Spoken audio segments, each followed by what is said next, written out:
Yeah, this is Darby Allen. You're watching AEW Insider. What's up, peeps? We're back. As always, I'm your host, Lee Benson. Thank you so much for joining us for our YouTube edition of the AEW Insider. As always, we got a heck of a show. We got some AEW news, a lot of WWE news, some New Japan Pro Wrestling news, and a lot of random wrestling and sporting news from around the world.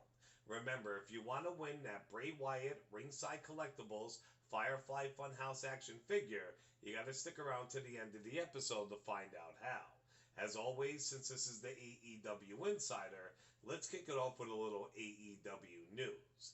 AEW. AEW announced on Friday, April the 9th, they are having a special show in Jacksonville, Florida.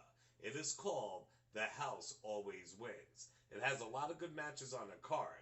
Pretty much AEW always has good matches on their card. So if you're in the Jacksonville area and you have nothing to do on a Friday night, definitely check it out, peeps. AEW's monster Lance Archer let us in on a run-in he had recently with the fan.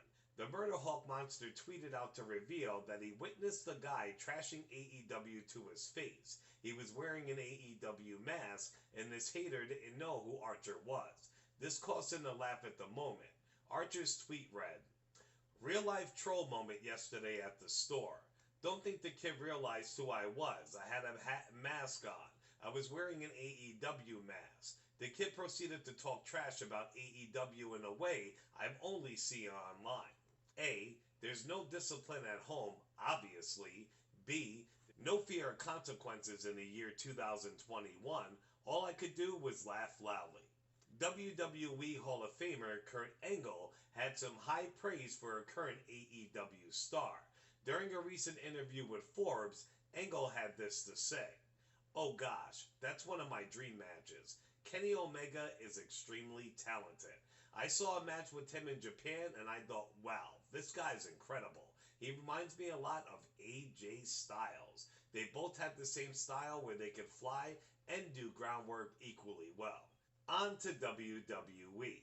Last year, The Undertaker made lots of headlines when he told Joe Rogan that modern-day wrestlers are softer than the previous generation.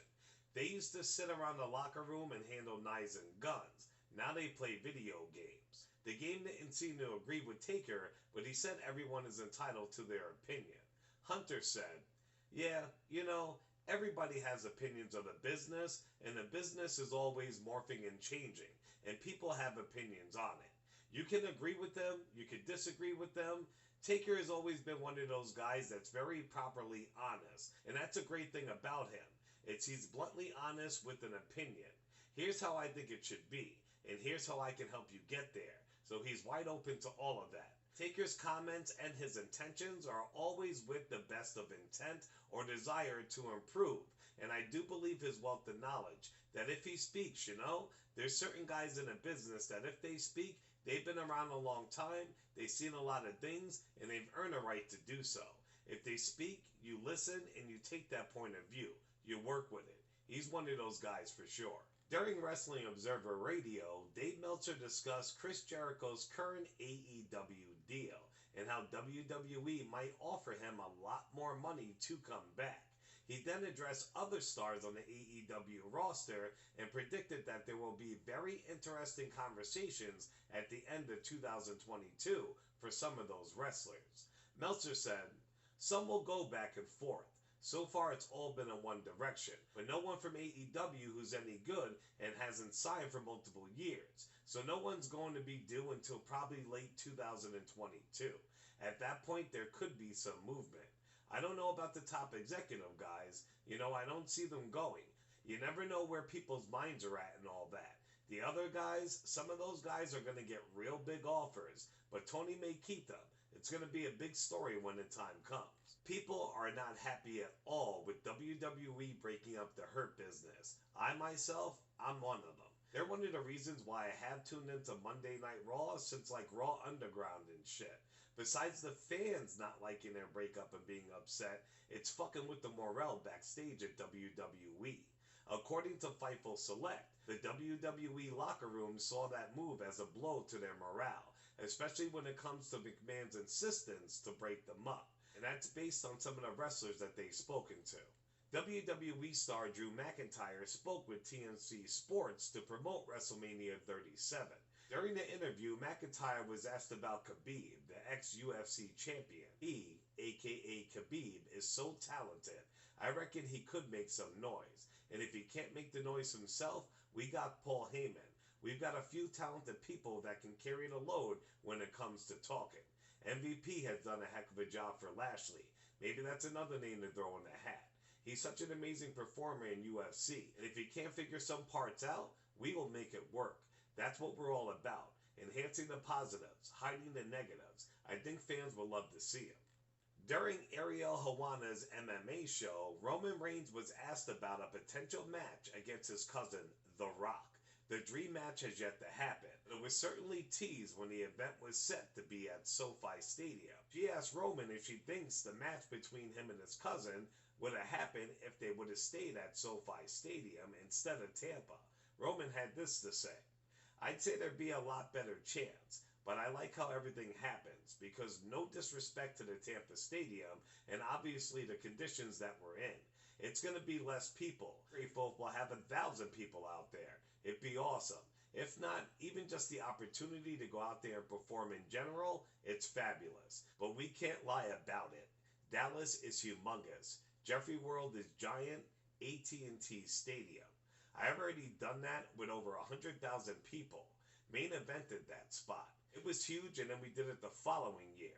I'm in his backyard. Imagine me with a couple years of this dominance in Hollywood, which is God willing. I want to create the largest, most monumental moments that sport entertainment can hold. So if that involves him in the picture, absolutely. But I think we can agree to this. It all comes back to the audience. What do our fans want to see? What's going to entertain them? What's going to create that escapism to where they feel like this isn't even real? Those are the moments that I want to create, that Avenger type level. I want the fans to sit there and say to themselves, my God, what am I watching here? I didn't even think this could be created. That's what I'm looking to accomplish. During a recent interview with Yaz Jung, WWE Hall of Famer Scott Hall commented on pitching the idea of Razor Ramon to Vince McMahon, plus more, on how toughness doesn't always decide who wins in wrestling. Hall said, "In MMA, if you're a badass, it's because God and your parents just made you a badass. But pro wrestling is different. Sometimes the tough guy beats up the other guys, but sometimes you're tougher than the guy you're wrestling, and you can wipe the floor with him. But he sells more merchandise. The fans like him, the office likes him, so they're going to go with him." On pitching his Razor Ramon character to Vince McMahon, Hall said, "I told Vince, hey, if you want me to be the G.I. Joe guy, that type of character, I'll be the best damn G.I. Joe I can be. But have you ever seen Scarface, Vince? Say hello to the bad guy."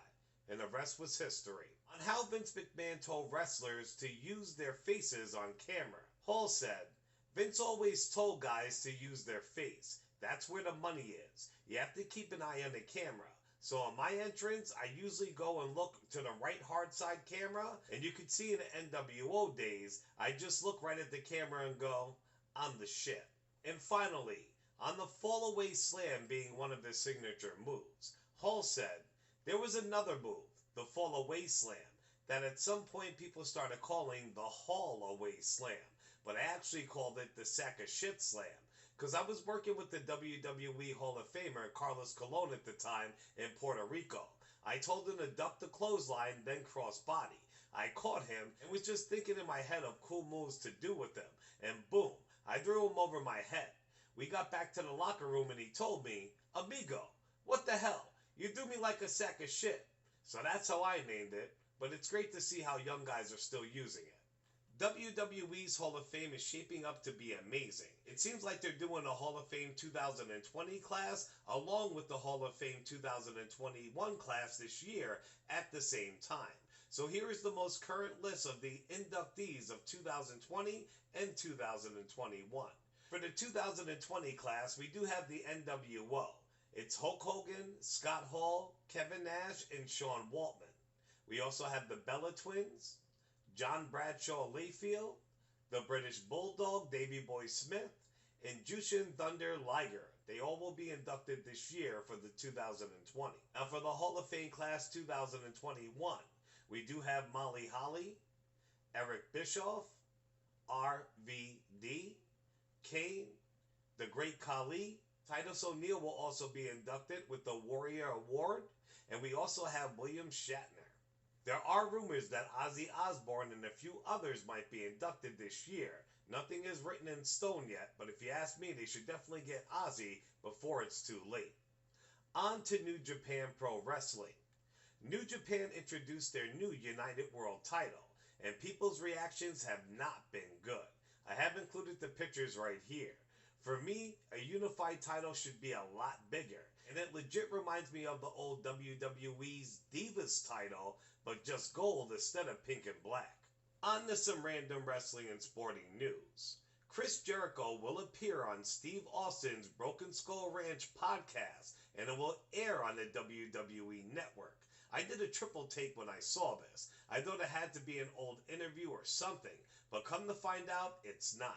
WWE did allow it, so it should be a good one. I doubt there will be a lot of AEW, WWE comparisons or talk. I think it will touch on AEW. I mean, how could they not? But mostly it's going to be about Jericho's amazing career and the influence he has had and does have with his co-workers and the wrestling world in general. Speaking about Steve Austin, he revealed something interesting about he and Vince McMahon. While speaking to Wrestling Inc., Steve Austin revealed how often he speaks to Vince McMahon. Apparently it's not much. Vince McMahon doesn't even take the Texas Rattlesnakes phone calls anymore. Austin said, "You don't even take my phone calls, but let me tell you, back when I was working on top, when I called Vince, that phone didn't ring a half a time before he picked up. Now, I send him a text message and I get an answer back in a couple of days." As I said before, Rob Van Dam is now a WWE Hall of Famer. Congratulations to him and his beautiful wifey, Katie Forbes. While speaking to RealTalker.com, RVD was asked about wrestling for AEW.